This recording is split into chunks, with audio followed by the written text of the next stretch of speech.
Bonjour, c'est Sabrina de Chemin vers mon âme, j'espère que tout le monde va bien. On se retrouve pour la petite review du dimanche et ça concerne le Self-Love Oracle d'Akal Pritam, en espérant que je n'ai pas écorché son nom.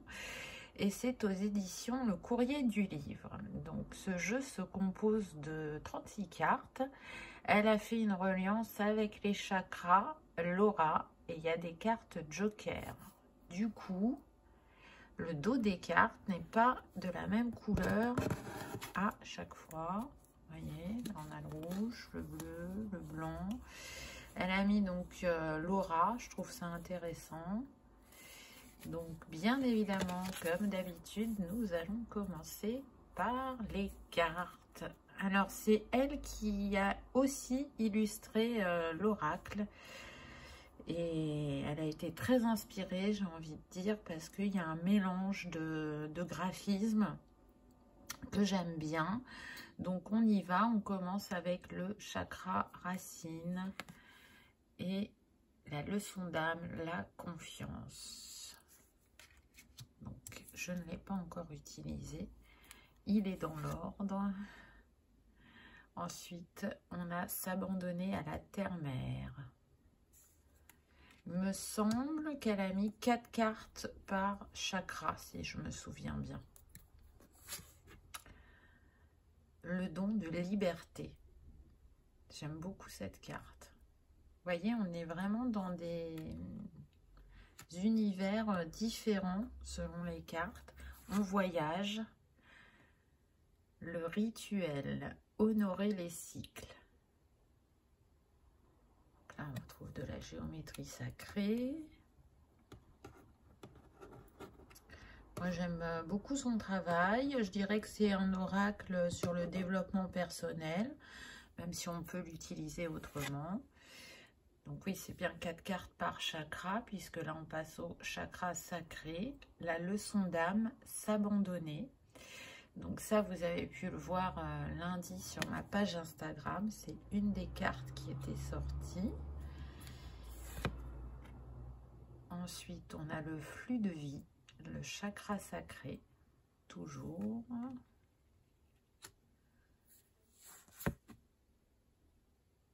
Le don de créativité.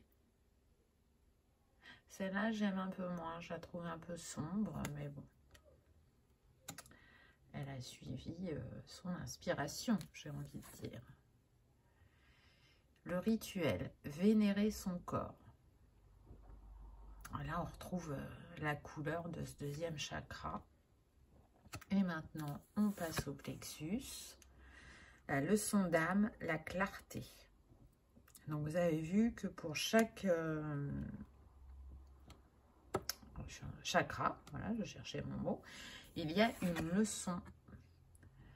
Purifier et protéger le chakra du plexus solaire. Très lumineuse. Le don de force. Dites-moi en commentaire ce que vous avez pensé des cartes. Moi, je les trouve originales, ça change. Le rituel, célébrer la vie.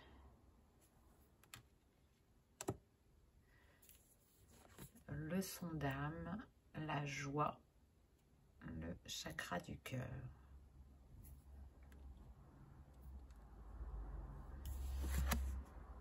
Le prana, souffle de vie. Je la trouve magnifique cette carte. On voit l'eau, le pan et puis ce couple-là qu'on voit à moitié où l'homme dépose un baiser.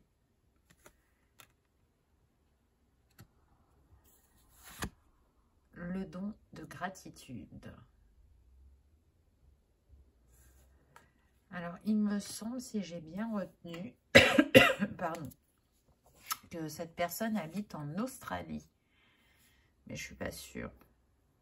Non, non, je vais vous dire des bêtises, donc je vérifierai dans le livret de tout à l'heure.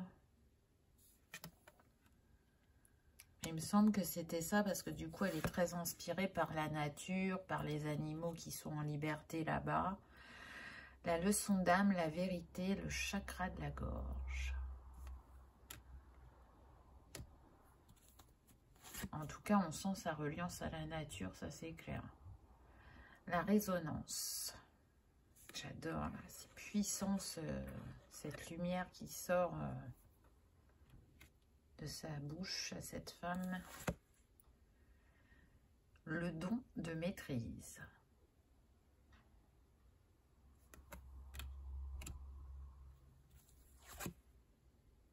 La guérison par le son. J'aime beaucoup les cartes qu'elle a fait là dans les tons de bleu pour le chakra gorge et troisième œil. La leçon d'âme, la perception. Je les trouve très puissantes. Et puis, à travers ces cartes, on retrouve les plantes, les animaux, les éléments, les chakras. C'est très riche. Il y a beaucoup de détails, donc ça amène à laisser son intuition parler. Je suis la lumière de mon âme. Quelle belle phrase, n'est-ce pas? Ça me fait penser à Marie-Madeleine, cette carte. Avec le 22. Pour moi, le 22, c'est l'énergie de Marie-Madeleine. Ensuite, on a eu le don de connaissance.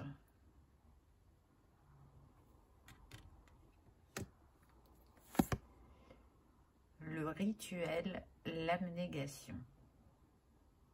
Très, très belle carte. Donc oui, il y a dans chaque catégorie une leçon d'âme et un rituel.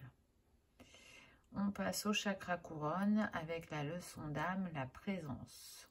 Donc cette carte aussi a été dans le tirage de lundi. Je suis qui je suis.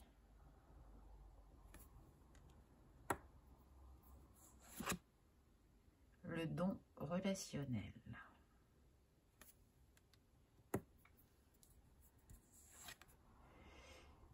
Le rituel, l'ancrage. Alors c'est marrant parce que l'ancrage, on le retrouve souvent pour le chakra racine, mais il existe bien un ancrage au ciel, ancrage terre-ciel.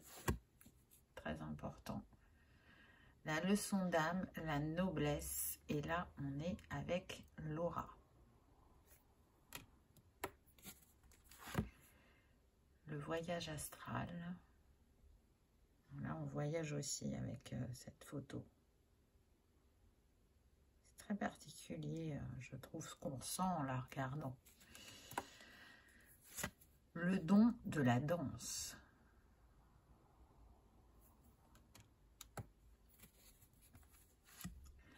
Le rituel, l'astrologie.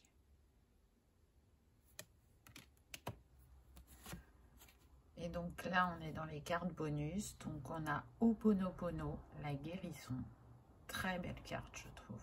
Très puissante dans ce qu'elle envoie.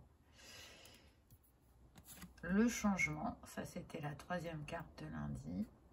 Le miracle. Pareil, elle déstabilise aussi cette carte quand on regarde, parce que pour moi, les yeux, c'est vraiment un humain.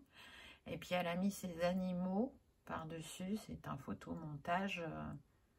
Je ne sais pas vous, mais en tout cas, moi, je trouve cette carte très particulière. S'élever, le soutien. On retrouve de nouveau la géométrie sacrée. Et la dernière carte, l'étoile, la chance. Voilà pour les cartes. On va regarder rapidement le livret pour que vous voyez comment il est fait. Et je vous lirai la carte de l'étoile pour que vous ayez un aperçu de comment elle aborde les cartes. Alors, voilà le petit guidebook. Donc, on a l'introduction, comment utiliser les cartes. Après, on a le descriptif de chaque carte par chakra. Et puis avec l'aura et les jokers.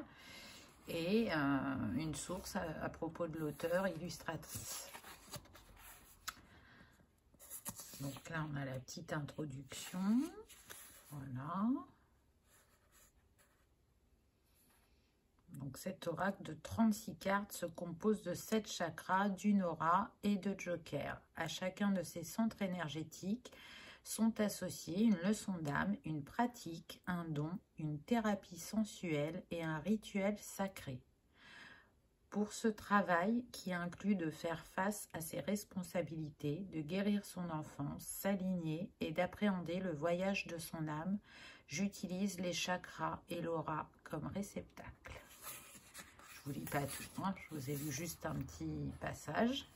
Donc là, après, on a comment utiliser les cartes. Donc, lecture à 1 carte, à 3 cartes et à 8 cartes. Alors, je trouve ça intéressant. Je pense que j'essaierai au moins ce tirage une fois sur la chaîne. On verra ce que ça donne. Je le compléterai par d'autres oracles. On verra. Ça sera le test. Vous me direz si vous aimez ou pas. Donc là, elle fait un petit rappel sur les chakras. Et puis, ben ça y est, on passe aux cartes. Donc, vous pouvez constater que c'est un livret en couleur. Et donc, on va aller à la carte de l'étoile pour voir ce qu'elle a à nous dire. Hop. Alors, l'étoile, la bonne fortune et les bénédictions universelles. Le travail et l'amour insufflent la vérité. Oui, oui, oui, oui, votre destin créatif sera soutenu par l'énergie universelle. Oui, demandez et vous recevrez. Oui, par votre appel, vous ferez vibrer le cosmos. Toutefois, soyons clairs, le jeune moi aime l'idée que l'univers vous soutient. Le moi véritable et votre cœur sage savent que le cosmos ne se soucie pas que vous progressiez en dépassant vos blocages ou vos peurs. Le cosmos n'a pas été créé pour vous réconforter, vous cacher ou vous récompenser. Vous devez accomplir votre tâche, vous concentrer, apprendre à travers les épreuves, répondre à la demande, exister, être prêt à apprendre sans cesse et à grandir pour vous réaliser. Tant que vous ne serez pas aux commandes de votre esprit et n'aurez pas le cœur ouvert et au service des autres, vous ne vous sentirez pas comblé. La victoire à l'ère du Verseau appelle la vivacité.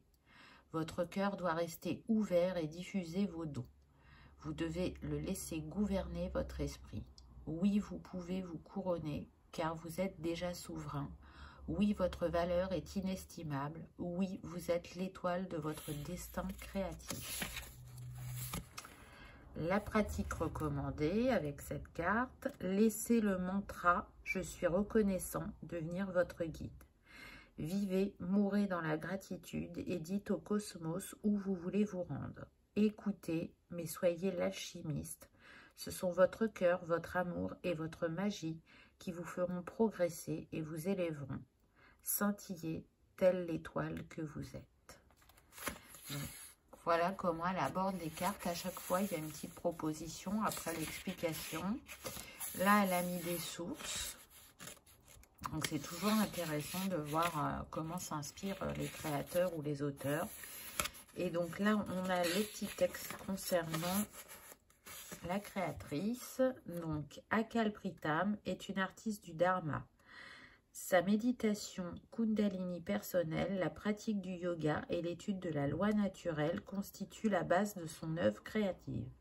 Elle travaille de manière intuitive en intégrant ses perspectives et son expérience afin de créer une combinaison unique de mots et d'images destinées à élever et inspirer notre esprit créatif, audacieux et bienveillant.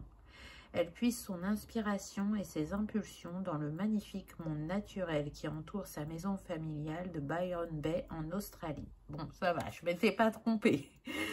Une région sacrée où l'océan s'unit aux montagnes et aux rivières tumultueuses, où nagent les baleines et les dauphins, où la vie sauvage et les oiseaux abondent, où les jardins sont luxuriants et les parcs nationaux subtropicaux innombrables. C'est chouette, hein? Elle est dans un univers très... Ouh, j'ai touché au trépied, désolée. Très inspirant. Donc voilà pour cette petite review. J'espère qu'elle vous aura plu, que ça vous aura donné envie de découvrir l'univers d'Akal. Elle a une page Instagram, hein, Akal Pritam. Je mettrai dans la barre d'infos pour ceux que ça intéresse. En tout cas, vous aurez l'occasion de retrouver l'oracle sur la chaîne très prochainement, voire peut-être dans la semaine et vu qu'on est dimanche, donc vous aurez vu quelques cartes pendant un tirage. Je ne sais pas encore, on verra. En tout cas, dites-moi en commentaire ce que vous en avez pensé. Et puis, je vous dis à bientôt pour une prochaine vidéo. Au revoir.